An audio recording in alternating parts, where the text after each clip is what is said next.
Здравствуйте, с вами канал Велотех. Сегодня я расскажу видео о том, что сделать, если у вас при вращении педалей, либо же на кочках там образуются какие-либо скрипы. Ну и, понятное дело, как это устранить. Что же нам делать, если же у нас скрипит велосипед при вращении педалей? То есть, допустим, вы, как вариант, решите проверить каретку, которая находится вот здесь, посередине. То есть проверяйте каретку. Проверяйте каретку, в каретке все нормально, подшипники целые. Смазка есть. То есть проверили, допустим, педали. В педали тоже все нормально, смазка нормальная, подшипники нормальные. Что же еще может быть? Как первый вариант, обычно это у нас седло начинает скрипеть. То есть как вариант. Как же это убедиться? То есть берете седло, непосредственно как проверить? Берете одной рукой за эту часть, второй рукой вот за эту часть. И пробуйте по чуть-чуть елозить. То есть вверх-вниз, вверх-вниз. Второй рукой также давите. И услышите характерный скрип. Либо даже это, в принципе, сможете понять при езде. Просто не крутите педали. А уж так сказать, попробуйте поелозить на седле. То есть подавить на него. То есть слева направо телом перемещая. Вы услышите скрип. Как это устранить? То есть снимаете крепление, снимаете седло. Допустим, для образца вот у меня велосипедное седло есть. Сняли его. Что вам понадобится? Вам понадобится шприц с иглой, с масленкой, машинкой. Что делаем? Допустим, набрали шприц иглой, с иглой. Допустим, сюда подлили масленку, сюда подлили там 2-3 капли. Чуть подержали. Ага, масленка, допустим, зашла более-менее. Также заливаете вот сюда масленку. И вот сюда. То есть в эти два места. То есть вы залили масленку, подержали его вот так, чтобы она более-менее зашла в эти места. Также, когда сюда, допустим, сюда добавили, седло перевернули, чтобы туда внутрь зашла более-менее. Ну, после устанавливать седло на место, обычно скрип сразу же уходит. Ну не сразу, постепенно уйдет. Мне лично это помогло, как вариант. Второй вариант, если же у вас велосипед двухподвес, допустим, у вас стоит амортизатор бюджетного типа. То есть он бывает закрытый, то есть с таким пластиковым стаканом, и открытый. Посмотрите, не засорился ли он грязью, а также проверьте, то есть есть ли вообще смазка. То есть если уже видите, что грязный, что смазка вся сухая, снимайте с крепления амортизатор, разбирайте его, чистите стакан, заполняйте новой смазкой, ставите на место, обычно скрип уходит.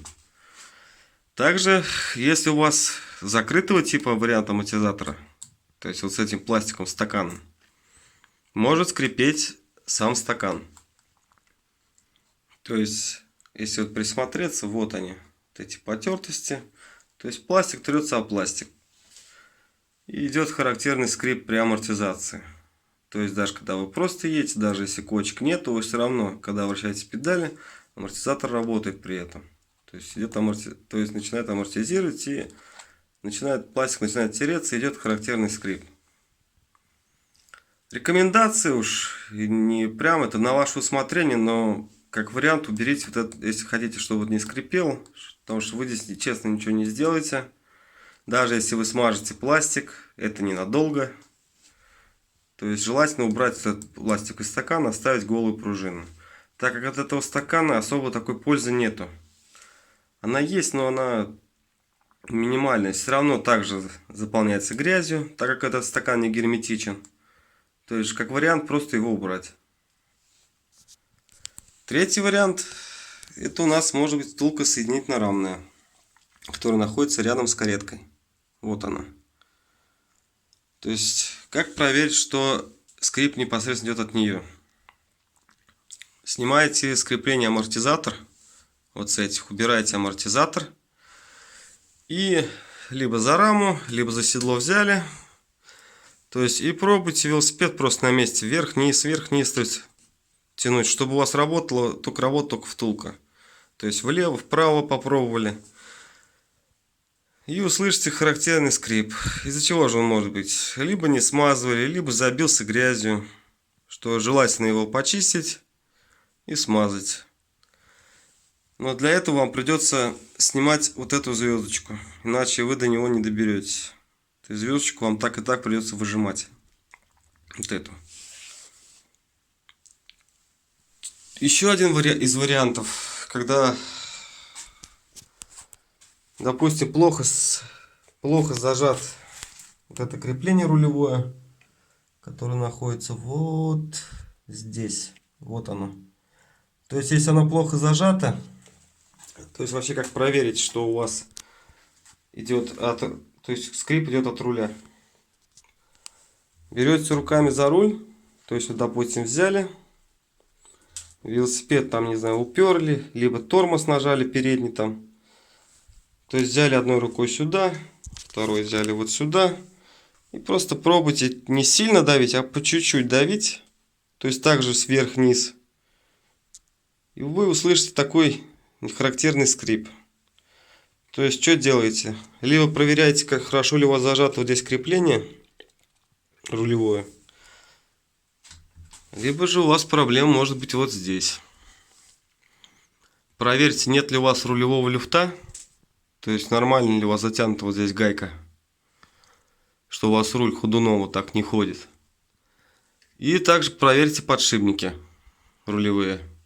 Что смазаны ли они нормально или нет. Особенно, кстати, я сколько заметил, сколько вот людей приезжало.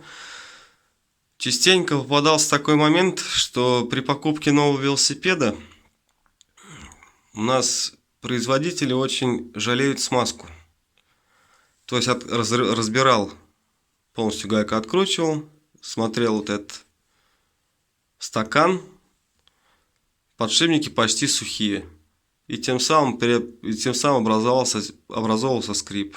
Также плохо затягивали гайку. Намертво ее затягивать не надо.